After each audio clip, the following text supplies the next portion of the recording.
ERi-TV news broadcast crew and I, Delayed Sahaya, are now ready for your daily news briefing at 10:30 local time. But first, let us catch up with the major headlines. Ambassador Alam Tsahaya presents credentials. Meeting on acquainted objects and mission of associations. Serbia-China free trade agreement comes into effect.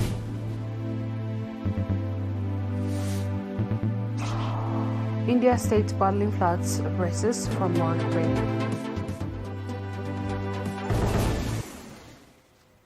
On our local news, Ambassador Alam Tsahaya, Eritrea's ambassador to India, has presented his credentials to President Mohamed Muizu of Maldives as non-resident ambassador to the country. At the event held on 1st July, Ambassador Alam conveyed a message of goodwill from President Afwerki to President Mohamed Muizu and the people of Maldives, expressing Eritrea's readiness to strengthen bilateral ties between the two countries.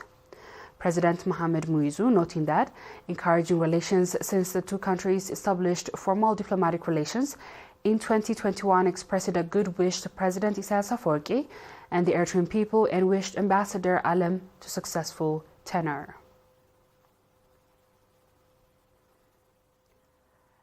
In a historic achievement, Eritrean professional cyclist Binam Girmay, a member of the Intermarché Wanty team, claimed a green jersey in the 5th stage of the Tour de France today.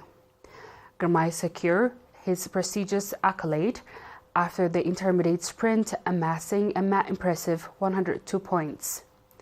Following the footsteps of the compatriot Daniel Taklahaimanot, Girmay becomes the first Eritrean cyclist to don the green jersey in the Tour de France. This milestone marks a significant moment in Eritrean cycling history, showcasing the growing prominence of the Eritrean athletes on the global stage.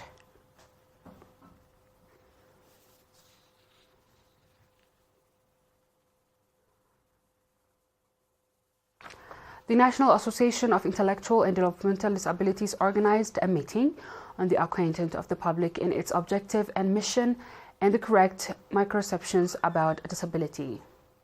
Mr. Takhlezgi Tesfamariam, chairman of the association in Gashbarka region, indicated there are 984 members of the association at the regional level, with 60 in Aordat subzone, and he noted that members have faced discrimination due to the misconceptions and emphasized that the association is working earnestly to change this. Mr. Angelo Abato, a member of the association, stated that the main objective is to organize awareness-raising activities to improve public understanding and extend a comprehensive support to disabled citizens. He also called on the public to encourage disabled citizens to join the association and benefit from its services.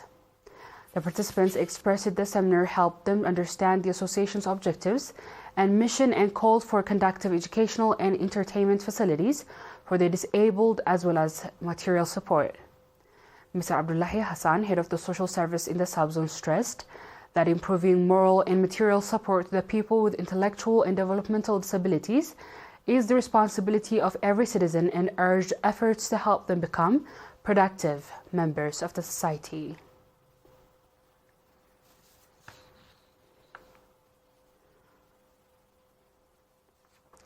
The Forestry and Wildlife Authorities branch in Gashbarka region called for integrated efforts and strong participation from stakeholders and the government institutions in 2024 greening campaign and cultivation of already planted trees. The call was made at a meeting on 28th June in Barantu.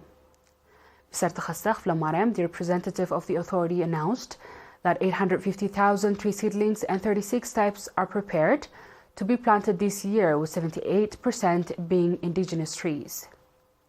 He commended the nurseries' preparations in the region and urged the public and the government institutions to strengthen their participation in the program.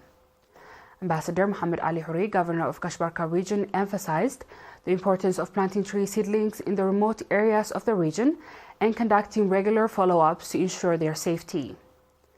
Participants engaged in extensive discussions on the issues raised at the meeting and adopted various recommendations.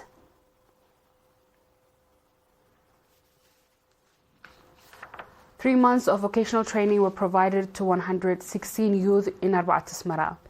The training include computer technology, auto mechanics, administration graphics, video editing, still and video camera operation, and ideology. The objective of the training provided at a minimal tuition fee was to develop the vocational skill of the youth and enable them to improve their livelihoods with the knowledge they gained.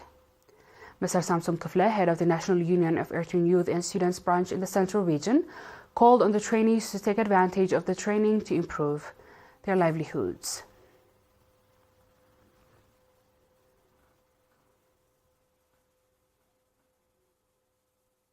Dear viewers, we'll be back with the international news shortly. Stay tuned.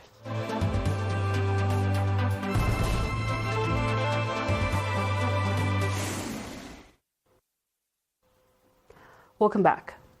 The free trade agreement between Serbia and China signed on October 2023 officially came into effect on July 1st. The deal, which encompasses over 20,000 products and grants Serbian producers preferential access to the vast Chinese market, is expected to boost exports, enhance investment and production capacities, and increase overall economic activities and competitiveness in Serbia.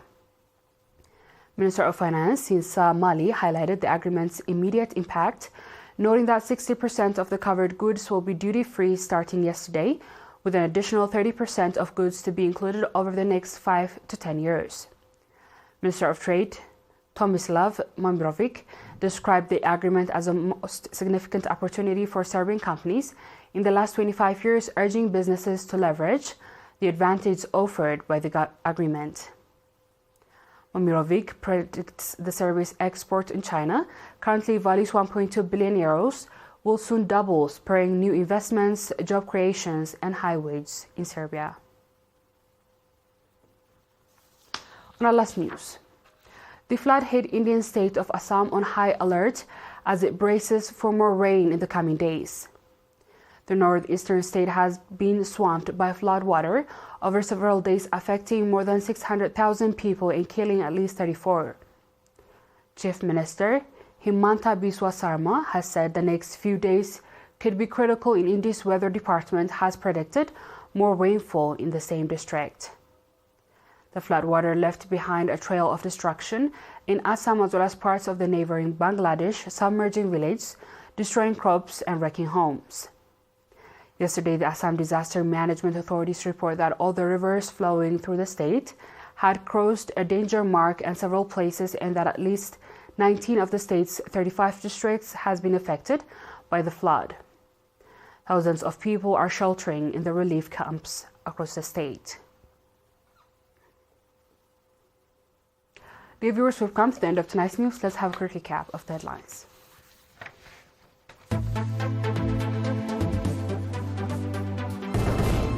Ambassador Alam Tahir presents credentials. Meeting to acquaint objective and mission of the association.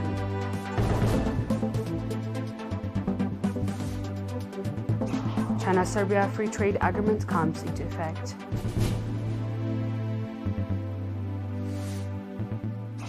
And Indian state battling floods braces for more rain.